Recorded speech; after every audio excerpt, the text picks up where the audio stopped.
Todos estamos de volta com o nosso curso Dia a Dia com Jesus, e esse é o episódio 5, onde nós estaremos tratando de um assunto muito interessante.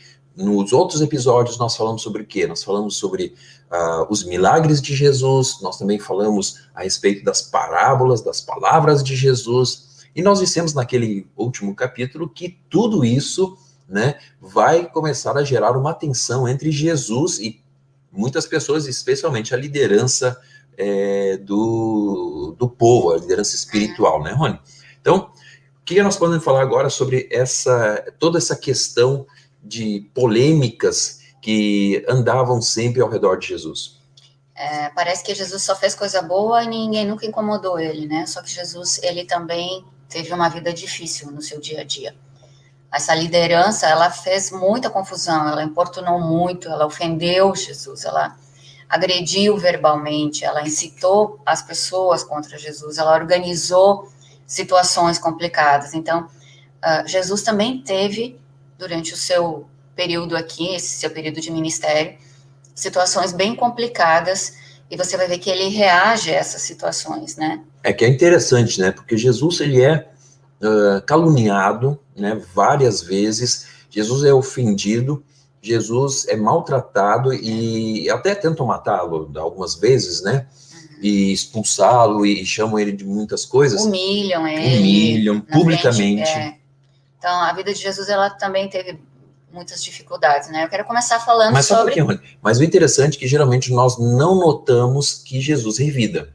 Né? Nós pensamos que Jesus, ele sempre foi muito quietinho, muito cordeirinho, muito, assim, parado, pacato, né? Só que, se você fizer uma leitura bem atenta do texto, você vai perceber que existem as reações. Não são reações desproporcionais, Sim. Não são reações de ódio ou de mágoa. As reações de Jesus, muitas vezes, elas são fortes nesse contexto, e nós não percebemos por quê? Porque nós estamos com um olhar talvez um pouco distorcido a respeito de quem era Jesus. E nós queremos hoje trabalhar essa questão de como que foi todo esse ministério. Vamos começar falando de uma história que acontece, né, uma situação real que aconteceu no capítulo 7 de Lucas, começa no versículo 36, tá? Começa dizendo que um fariseu convidou Jesus para jantar na sua casa.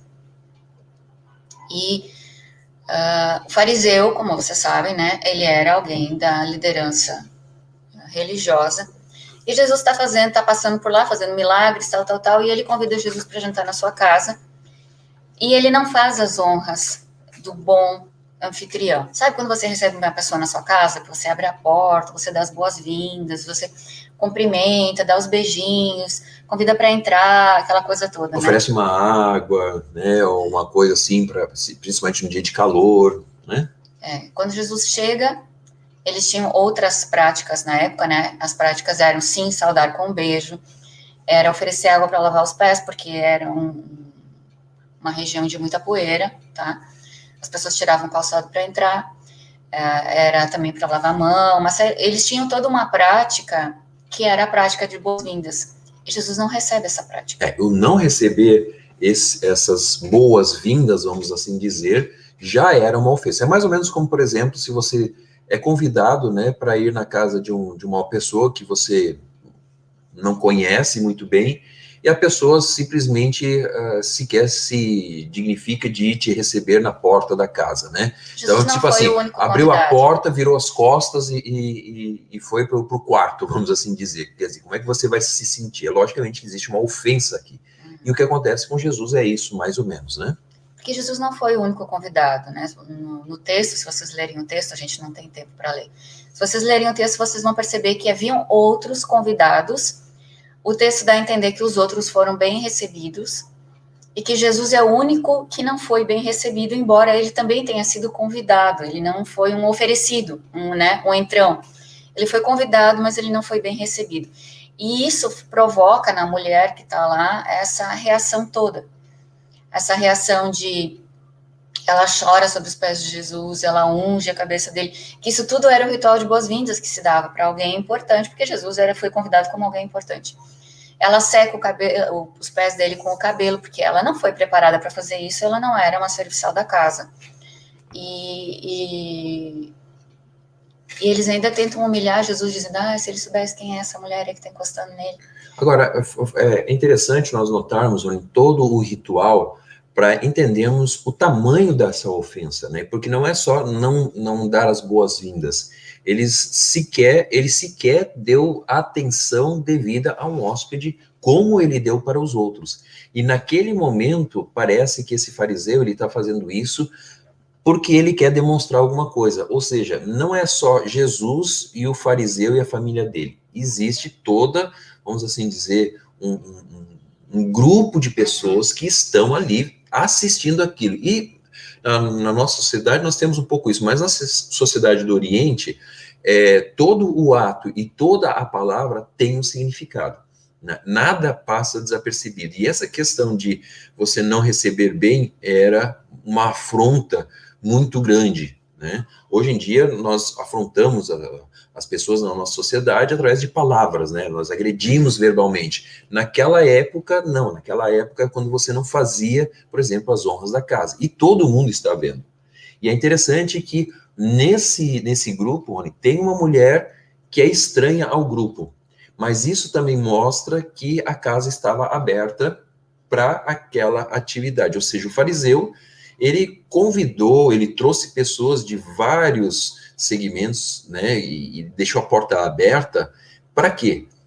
Para colocar Jesus numa situação de humilhação, ou seja, eu sou superior a você, você fica falando e fazendo muitas coisas, mas eu sequer vou te dar olhar para você.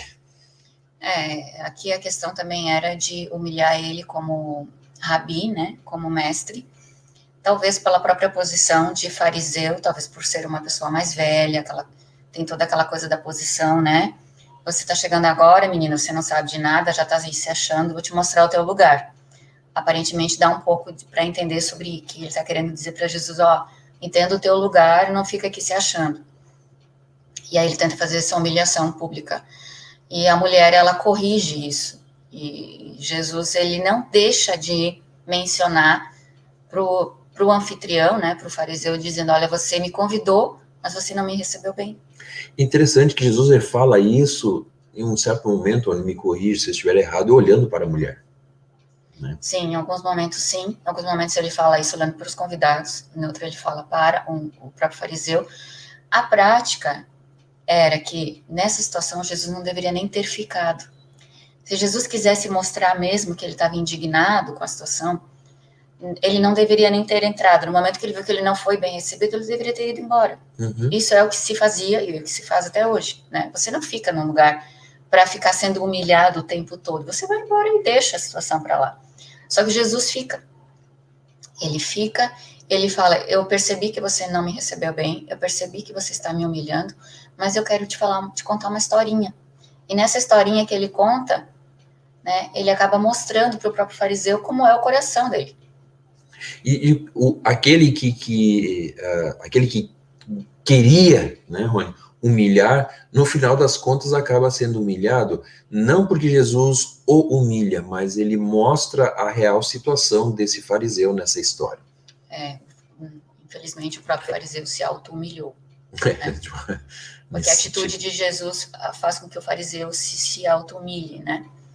Então, essa foi uma das situações, não foi só uma vez que fizeram isso, que convidaram ele para comer, se vocês podem ler no texto, vocês vão encontrar outras situações em que Jesus está em algum lugar comendo e as pessoas tentam humilhá-lo, porque tem outras em volta, por causa de algum discurso, alguma coisa assim. Então, eles sempre tentam humilhar Jesus, tirando a autoridade dele como um mestre, alguém que possa ensinar. Isso em ambientes públicos, de uma forma geral, né? Porque o objetivo era sempre descreditar Jesus. Ou seja, Jesus estava indo contra aquilo que eu quero, que eu gosto, do poder e tudo mais, né? Os discursos são contra aquilo que eu quero, E eles tentam pegar Jesus justamente em lugares públicos. Eles não estão discutindo com Jesus em lugares privados.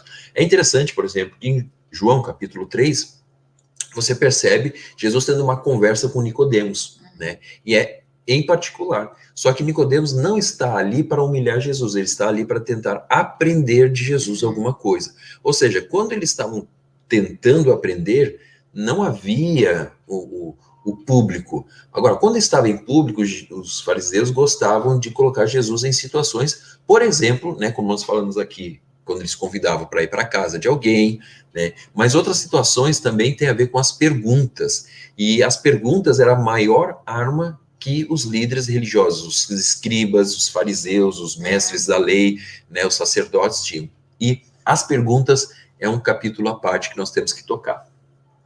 Essas perguntas eram justamente para mostrar para o povo que Jesus não estava qualificado o suficiente para ser aquela pessoa tão admirada e tão respeitada como o povo achava, né? Então, eram perguntas bem, como é que fala? Intrigantes, eram perguntas que eram pegadinhas, eram perguntas que eram armadilhas, tá? Que eram formuladas em conjunto para poder tirar, então, essa moral de Jesus. E é interessante que eles formulavam isso, como você disse, Rony, entre eles, ou seja, os grandes sábios, né, da lei, etc., eles formulavam questões não para aprender, não para tirar um ensinamento de Jesus, mas justamente para colocá-lo em situação muito, muito delicada. Como é a questão, né, da moeda, né, que eles entregam para Jesus uma moeda, e o texto diz que eles prepararam essa pergunta com muita antecedência, com muito carinho, entre aspas, né? Isso já é depois, quando eles não conseguem desmoralizar ele na frente do povo, então eles tentam desmoralizar ele diante do domínio de Roma, para ver se ele fica um pouco mais acuado, né? Se ele se esconde um pouco mais e não fica tanto em público por medo dos soldados romanos. Então eles mandam a seguinte pergunta, né? É lícito, é certo, é correto pagar imposto a Roma? Se ele disse... Porque isso era uma situação complicada para eles que estavam debaixo de um domínio, né? E eles estão indo no Templo de Jerusalém, né? Ou seja, o maior fervo político do país. E aí, se Jesus responde sim, e se Jesus responde não? Né? Então, sim ou não seriam duas respostas muito problemáticas. Qualquer uma das duas iria dar problema, porque se ele dissesse sim, é lícito pagar, então ele teria problema com quem? Com o povo. Se ele dissesse não, não é lícito, ele teria problema com os romanos. E ambos estavam exatamente naquele local ali, que era o pátio do templo, ou seja, a qualquer momento eles poderiam pegar Jesus e matá-lo. Então, a questão toda a pergunta, por isso que nós estamos falando, ela é capciosa, ela tem lá o seu veneninho, né, e eles estão tentando, por sutilezas, colocar Jesus numa situação Querem complicada. Tirar Jesus de cena a todo custo, né? Uma outra situação é quando eles pegam uma mulher em flagrante adultério, e aí levam ela diante de Jesus e falam, ó, nós pegamos ela, e agora? A lei fala isso, isso e isso, tu não é um mestre da lei? E agora, o que se deve fazer? Exato, então ali é nítido que eles estão colocando Jesus à prova, eles estão tentando descredibilizar. Estão testando ele, né, para saber até que ponto ele realmente é alguém que sabe a lei e que cumpre a lei, para que o povo tenha ele nessa estima toda. Se ele dissesse que não era para apedrejar, o povo ia olhar e ia dizer, esse não vem de Deus porque ele está indo contra a lei de Moisés. Se ele dissesse sim, pode apedrejar, o pessoal ia dizer, ué, mas você não está pregando o amor, você não está pregando a misericórdia, agora você está querendo matar pessoas? Então, não só isso, né, a lei ainda tinha mais um detalhe que não tá aqui, que quem teria que ser apedrejado eram os dois, não só a mulher. E eles levaram só a mulher. Então, tem alguns detalhes aqui, né? E aí Jesus, ele sempre contorna. Poucas vezes Jesus confronta. Quando ele confronta, é porque realmente ele precisa dar uma resposta dessas. Mas, em geral, ele dá uma contornada na situação para deixar os seus opositores sem reação. Como é que Jesus contorna? Ele contorna da forma mais judaica possível. Ele responde a pergunta... Com outra pergunta. Com outra pergunta. E essa pergunta é engraçada, né, Rony? Porque ela tem conexão com a pergunta dos fariseus ali, dos líderes, mas também coloca eles numa situação de encruzilhada, porque se eles responderem de uma forma, responder de outra, o povo também vai ir contra eles. E tem a questão, eu não me lembro agora, se você pode me lembrar, tem uma hora que Jesus diz, tudo bem, eu vou responder isso para vocês se vocês me disserem se o batismo de João era de Deus ou dos homens. Ou seja... Tem condições aqui na nossa conversa. Eu respondo para vocês se vocês me responder essa. Porque Jesus sabia que eles eram pessoas que tinham, inclusive, ido contra João, mas o povo gostava de João Batista. Então, assim, são situações muito tensas, né? Porque uma resposta mal dada vai desencadear problemas sérios, inclusive problemas de mortes. Em que sentido? Porque alguns iriam se rebelar, outros iriam dizer, não, vamos matar, outros vão dizer, não, vamos defender, que é o caso que os discípulos estavam prontos para entrar para uma luta armada, muitas das vezes, né? Então, como que isso iria se resolver? Não era uma situação muito simples. Só que Jesus, sim, ele foi toda hora confrontado. Imagina, todo dia ele levantava já sabendo que alguém iria ficar cutucando, iria tentá-lo. A questão é que, às vezes, quem cutucava era um fariseu, um saduceu, que era um mestre religioso, né, que era um líder religioso. Outras vezes não era, outras vezes isso era feito de uma outra forma, de uma forma indireta, que é a forma que mais irrita a gente, né?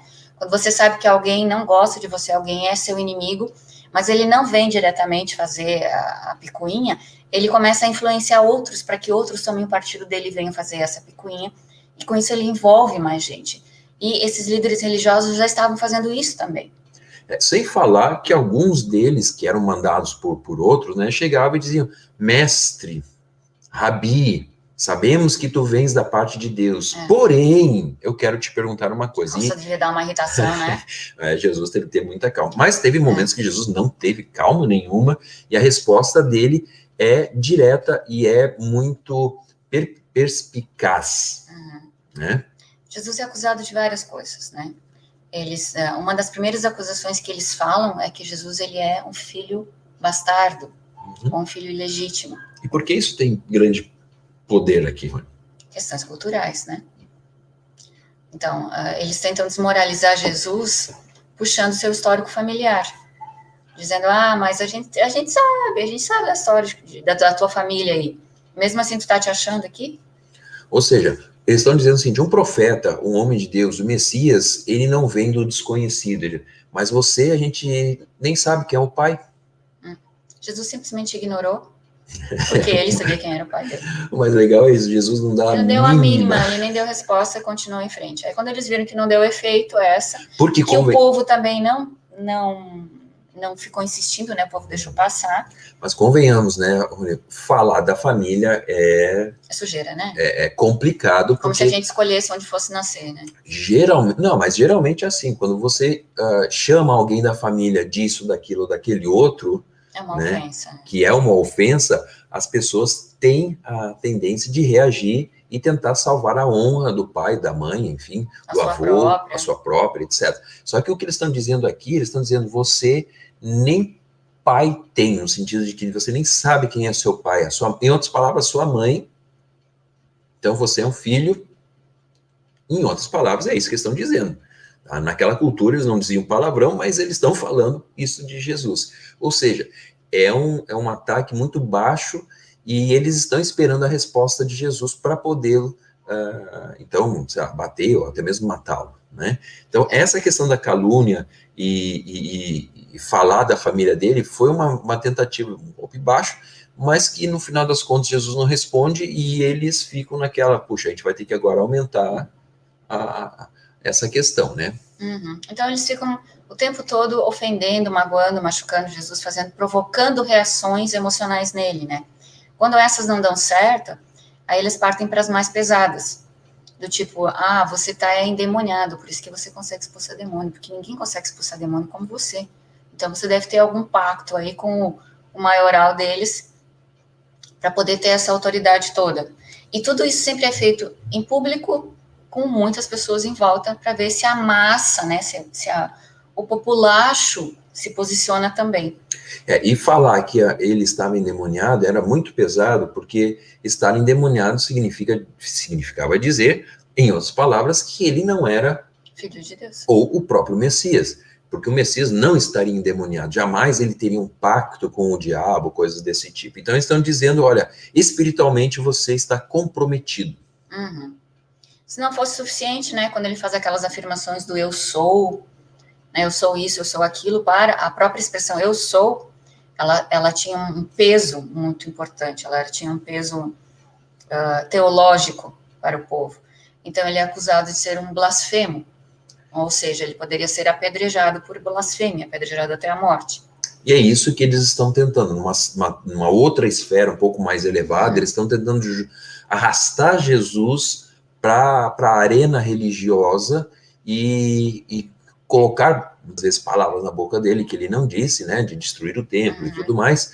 E para quê? Para poder usar a lei, porque a lei permitia apedrejamento para quem blasfemava. Ou seja, eles estavam tentando puxar Jesus para uma situação da qual ele mesmo não poderia sair.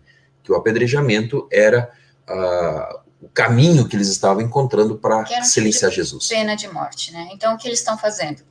Eles têm essa liderança religiosa dentro do seu entendimento, do seu zelo, eles estão tentando fazer aquilo que eles acham que eles foram ensinados que é o correto.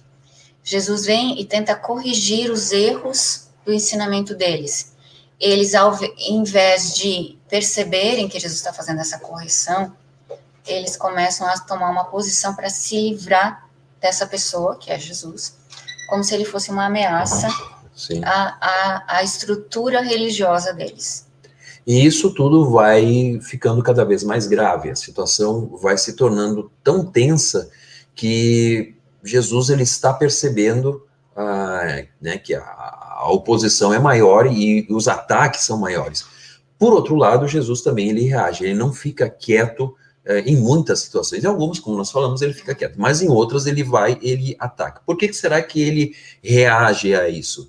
Porque ele sabe que as pessoas estão ouvindo, e naquela cultura você sempre tem que dar uma resposta, ou seja, quando você é atacado, você precisa ter uma resposta à altura daquele ataque. E Jesus, ele iria perder a autoridade se ele não se pronunciasse. As pessoas estão esperando sempre o pronunciamento. Às vezes não é um pronunciamento ríspido, mas pelo menos ter algum tipo de pronunciamento, alguma palavra sendo dita. E Jesus, ele fala, né? Sim, ele dá a sua versão das coisas, né? Muitos do povo entendem e continuam seguindo. A maioria do povo continua seguindo Jesus porque está entendendo o que ele está fazendo, né? Ele está corrigindo defeitos e interpretações que não estão corretas. Algumas vezes, inclusive, o texto diz que o povo fala que ele ensina com autoridade, não como os fariseus. Ou seja, eles sabem, mas os fariseus são aqueles que têm poder e tentam ao máximo destruir a pessoa de Jesus. Então, por hoje é isso, né? Espero que vocês tenham entendido essa parte, tenham percebido quanto Jesus também sofreu, mesmo antes da cruz, o quanto ele foi, não é rejeitado a palavra,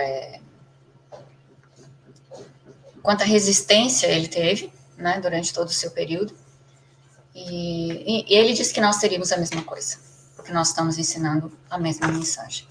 E tudo isso é uma preparação para o próximo episódio do nosso dia a dia com Jesus, né? Porque esse pano de fundo irá preparar o caminho para a cruz. Jesus, ele entende para qual o motivo dele ter vindo a este mundo, e ele jamais nega e ele sabe para onde ele está indo.